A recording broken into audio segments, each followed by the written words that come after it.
Reflexão bíblica. Carta de Paulo aos Efésios. Capítulo 3. Efésios 3. Paulo explica sua comissão de pregar o Evangelho aos gentios e revela o mistério da união de judeus e gentios em um só corpo, a Igreja. Ele ora para que os efésios sejam fortalecidos no Espírito e compreendam o amor de Cristo. O mistério de Deus. No capítulo 3 de Efésios, veremos que Paulo falará sobre a revelação do antigo mistério de Deus, mostrando que o Evangelho de Jesus revelou o plano redentor para a humanidade. Ele descreverá em que situação a graça de Deus o encontrou e a intenção desta graça, revelar a parte da formidável sabedoria de Deus. Por fim, orará para que os efésios cresçam e compreendam a amplitude do amor de Deus. Contexto histórico. Paulo está mostrando como estávamos mortos em nossos erros e pecados. Agora, em Cristo é tudo novo. Fomos salvos única e exclusivamente pela graça de Deus. Portanto, nada que façamos será capaz de promover alguma compensação diante dele. A morte de Jesus na cruz promoveu a redenção e a reconciliação da humanidade com Deus. De agora em diante, não somos mais servos de Deus, mas filhos, sendo que anteriormente não éramos nem povo. Mas o sangue de Cristo promoveu reconciliação completa. Acompanhe a seguir o estudo completo de Efésios 3. Prisioneiro de Jesus. Versículo 1. Por esta causa, eu, Paulo, sou o prisioneiro de Jesus Cristo por vós, os gentios. Aqui Paulo inicia um pensamento que ele deixa inacabado até o verso 14. O apóstolo comemora sua situação atual à luz da vontade de Deus e de seu chamado para a sua vida. Dispensação de Deus. Versículo 2. Se é que tendes ouvido a dispensação da graça de Deus, que me é dada para convosco. Dispensação da graça de Deus, administração da graça de Deus, indica o ministério singular de Paulo, a implementação de uma estratégia divina.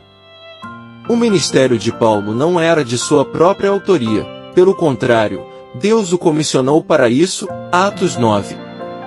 Mistério. Versículo 3.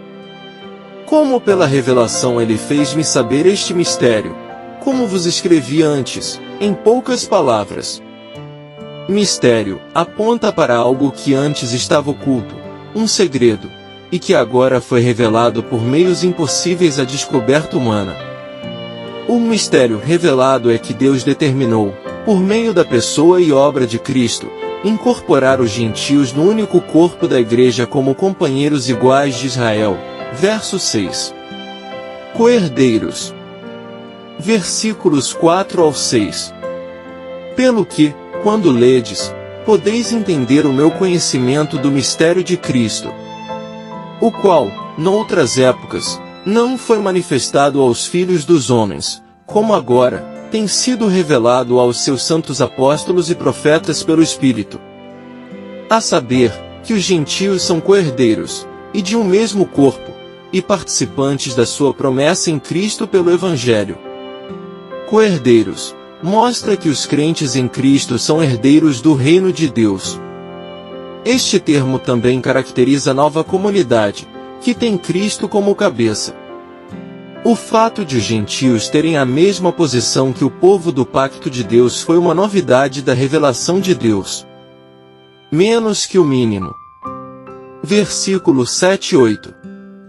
Do qual fui feito ministro, segundo o dom da graça de Deus, dado a mim pela operação do seu poder.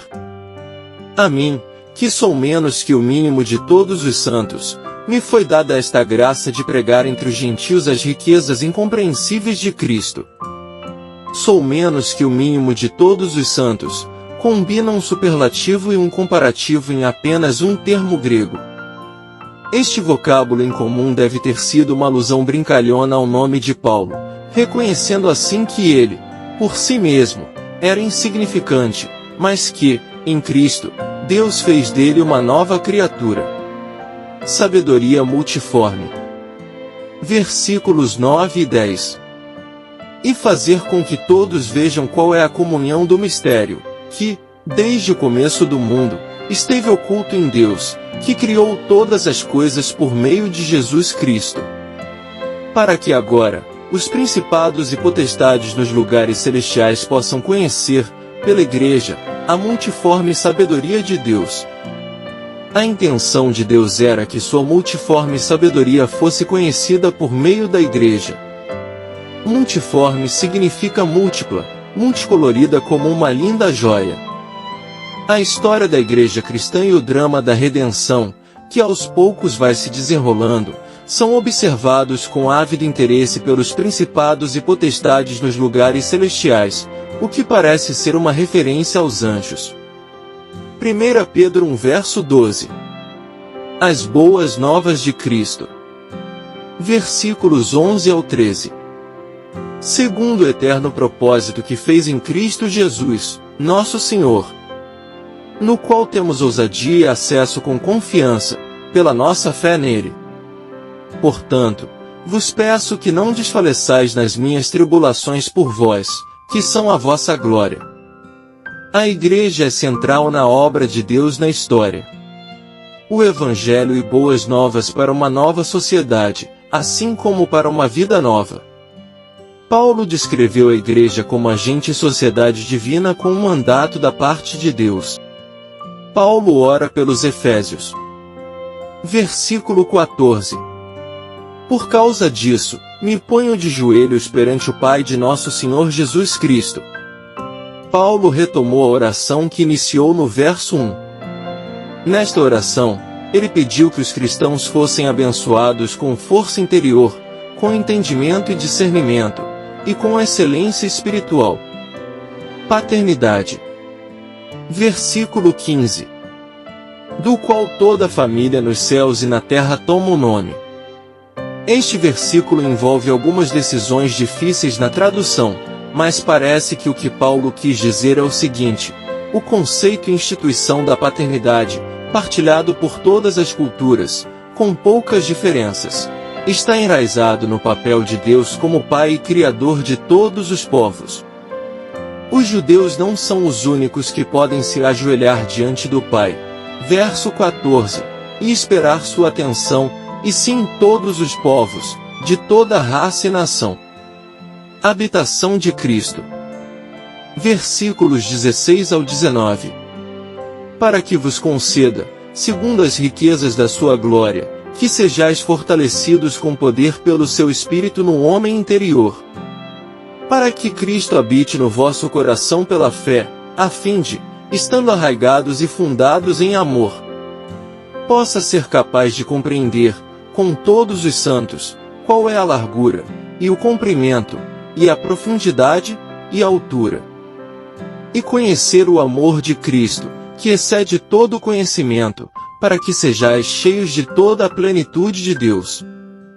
Paulo orou pedindo fortalecimento no íntimo com poder, o que é consequência de Deus habitar no coração dos cristãos. Ele pediu que os cristãos fossem fortalecidos, arraigados, cheios através das obras de Deus Pai, Cristo e o Espírito Santo. O poder de Deus. Versículos 20 e 21.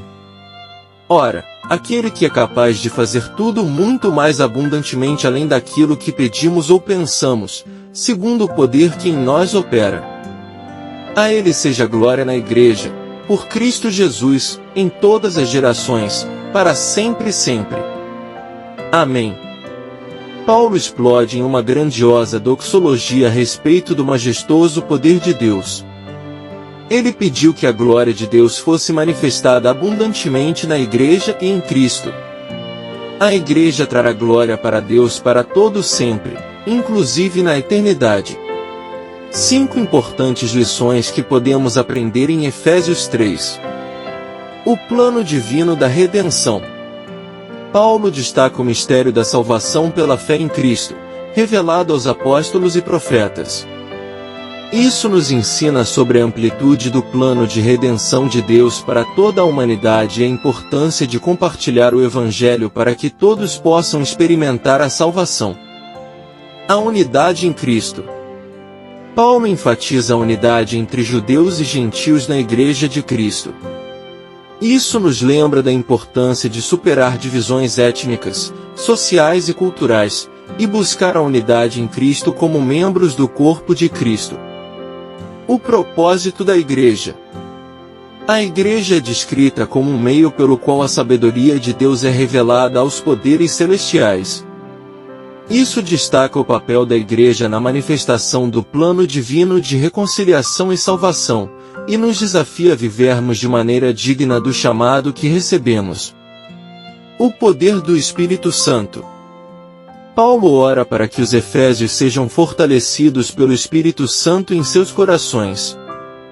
Isso nos lembra da necessidade de depender do poder e da orientação do Espírito Santo em nossa jornada cristã, capacitando-nos a viver uma vida que glorifica a Deus.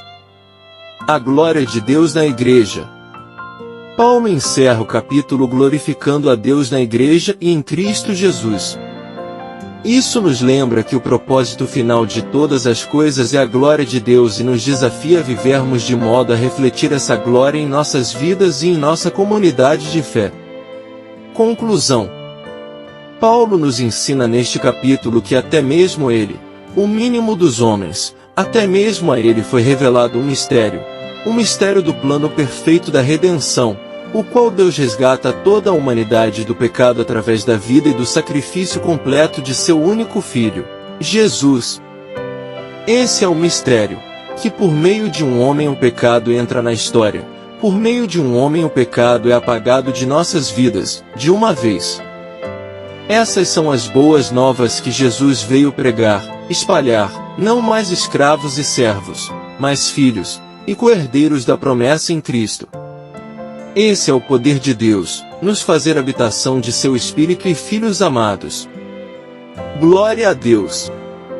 Graça e paz por parte de nosso Deus e Pai, e de nosso Senhor e Salvador, Jesus Cristo, estejam sobre nossas vidas.